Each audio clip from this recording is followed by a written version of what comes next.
two vessels separately contains two ideal gases A and B.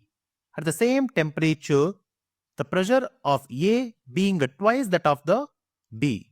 Pressure is twice that of the B. Under such conditions, the density of A is found to be 1.5 times the density of the B. The ratio of molecular weight of A and B is what we need to find. Okay. Now, we know here that the two different gases, namely we can take it as A and B, they are mentioned, and the pressure is PA and PB, and their densities are rho A and rho B, and their molecular masses are MA and MB.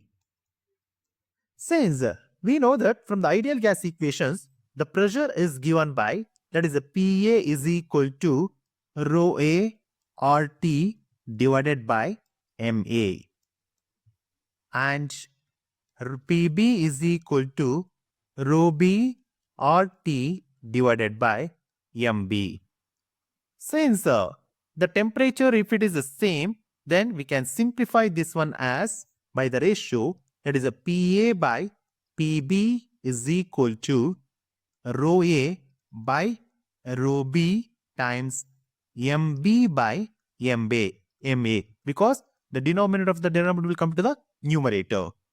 Then, given that the pressure is 1.5 times, that means we know that there is given data PA by PB is equal to 1.5 times, means we can write it as 3 by 2.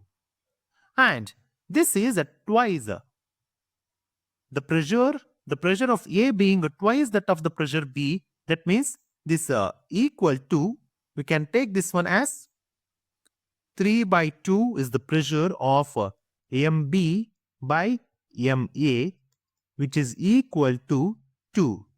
Then MA by MB is equal to 3 by 4.